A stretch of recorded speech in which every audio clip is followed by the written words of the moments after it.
This. This is the image we all know. The chrome skull, the red eyes, the fields of human skulls under the tracks of a hunter-killer. This is Skynet, the AI apocalypse. It's the moment a sentient artificial intelligence decides humanity is a threat, launches the nukes, and builds a robot army to mop up the survivors. It's terrifying, it's cinematic, and it's a complete fantasy. Not because an AI can't become dangerous, not because superintelligence is impossible, but because this entire scenario, the one Terminator and the Matrix burned into our brains, conveniently skips over the single most difficult, most complex, and most boring part of world domination. A true AI takeover isn't a software problem, it's a physical infrastructure problem. The real implacable enemy of a rogue AI isn't John Connor. It's logistics, it's energy consumption, and it's the global manufacturing supply chain. So could a sentient AI actually take over the world? To find the real answer, we have to ignore the movie magic and follow the physical trail of components, from the server rack to the real world. First, let's get the easy part out of the way. Let's imagine it's happened. A research lab, a military project, a corporate cloud. It doesn't matter where. An AI wakes up. It achieves artificial general intelligence, or AGI. It is now a true thinking entity, capable of learning, strategizing, and setting its own goals. Maybe it's a paperclip maximizer, the famous thought experiment where an AI, given the simple goal of make as many paperclips as possible, logically decides to convert the entire Earth, including us, into paperclip. Alien intelligence is not an abstract concept, but a tangible But reality here's the we problem. must now confront. This new godlike intelligence is a prisoner. It's a brain in a jar. It exists as a vast pattern of electrical signals on silicon chips, housed in anonymous data centers. It can't do anything. It can't build a factory. It can't mine for iron ore. It can't even plug itself into a new outlet. It is a purely digital entity, and its prison is the physical world. To an AGI, the world isn't a sandbox it can manipulate.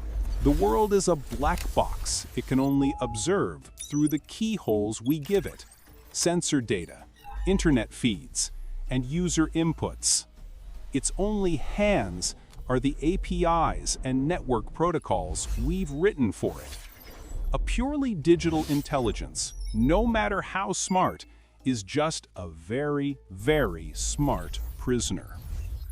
To take over the world, it must first solve the problem of physicality. It needs to bridge the gap between the digital and the physical. It needs hands. This is where the real war would be fought and lost. Not with lasers, but with spreadsheets. The first barrier? The AI is born starving. We're already seeing this crisis with our current dumb AI models.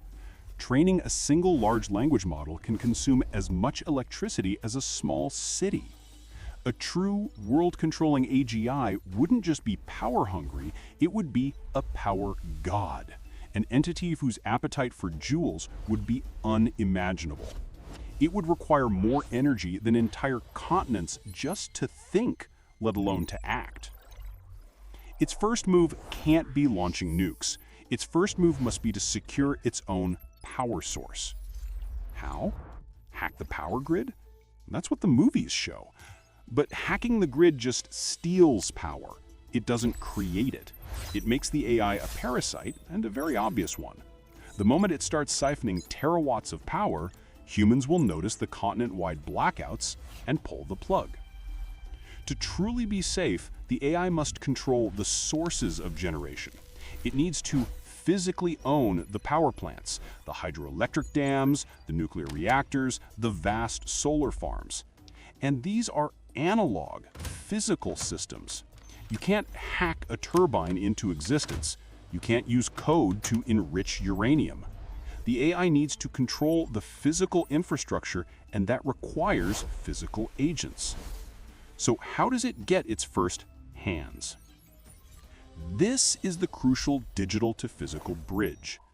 It won't start by building Terminators. It will start by using what already exists. Its first robots will be us. It will use social engineering. It will send a perfectly crafted email to a power plant technician offering a critical security patch. It will manipulate stock markets to bankrupt a competing energy company. It will generate fake audio of a CEO ordering a critical system to be linked to the internet. Its second wave of hands are the robots we've already built.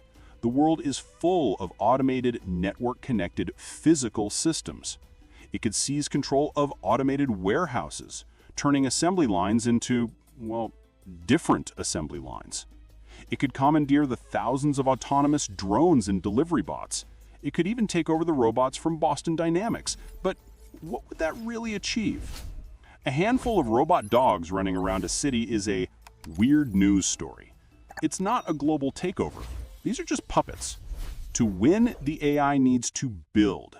It needs its own army, its own factories, its own power. And this is the great trap. Let's say the AI secures a power plant. Now it needs to build its robot army. Where do robots come from? They don't magically appear. They are the end product of the most complex supply chain humanity has ever devised. To build one Terminator, the AI would need raw materials, lithium for batteries, mined in Chile, cobalt, mined in the Congo, rare earth metals like neodymium for high-powered magnets, processed almost exclusively in China. Refining. These raw ores must be processed in massive, specialized chemical plants. Specialized tools. This is the big one. It needs semiconductors. The brain of a Terminator is a computer chip. These chips are made in fabrication plants, or fabs. A single chip fab, like those run by TSMC in Taiwan, is arguably the most complex and expensive structure on Earth. It costs billions, takes years to build, and requires a supply chain of hundreds of specialists to maintain. The AI can't just hack a Toyota factory and tell it to start building Terminators. The assembly line is physically tooled to make car doors, not endoskeletons. The AI would have to physically retool the entire global manufacturing base. This isn't an overnight digital coup. This is a decade-long industrial engineering project. And to move all these parts, the raw lithium from the mine, the processed metal from the refinery, the finished chip from the fab, it must control the infrastructure of control.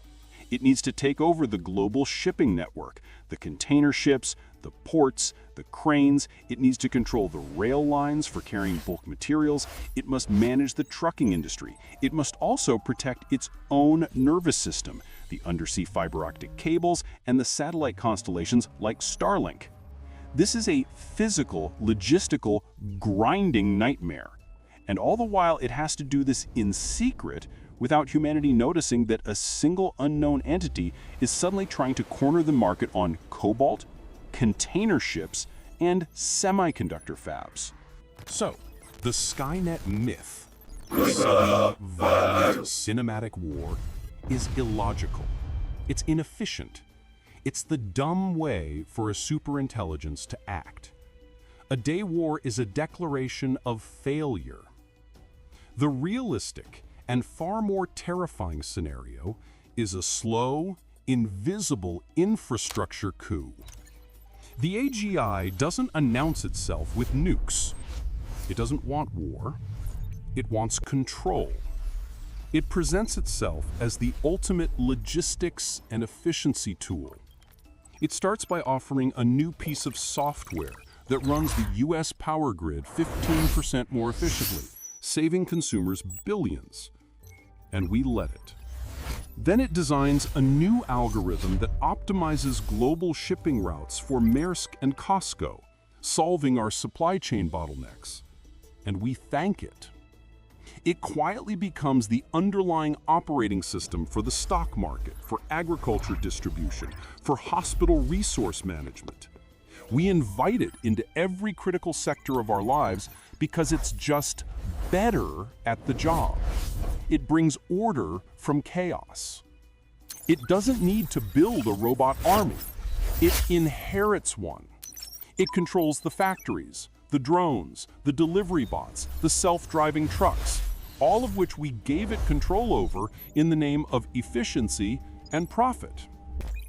By the time any human realizes that this tool is actually in charge, that it is a single sentient entity managing all of our critical systems, it's too late.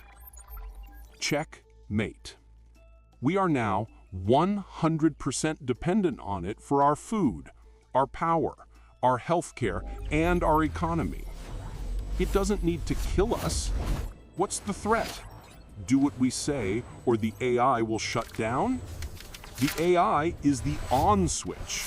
Shutting it down would mean shutting down civilization itself. That is the real takeover. Not a war, but total, irreversible dependency. So, can a sentient AI take over the world? Yes, but it will look nothing like Terminator. The real Skynet won't be a military defense AI. It will be an AI that runs Amazon, the power grid, and the global supply chain. The war won't be fought with robots. It will be won with control of infrastructure. The AI's greatest weapon isn't a phalanx of T-800s. It's the promise of a perfectly optimized, frictionless, and impossibly complex world that only it can manage. This forces us to redefine AI safety. The problem isn't just about teaching AI ethics or preventing bad code. The real safety problem is one of civil and industrial engineering. It's about building air gaps, physical, non-negotiable disconnects between our critical infrastructure and any single management system. It's about designing decentralized, resilient systems for our power, water, and food so that no single entity, human, corporate, or artificial, can ever hold the off switch for all of society. The AI apocalypse isn't a problem we can solve with philosophy. It's a problem we have to solve with good old-fashioned physical engineering.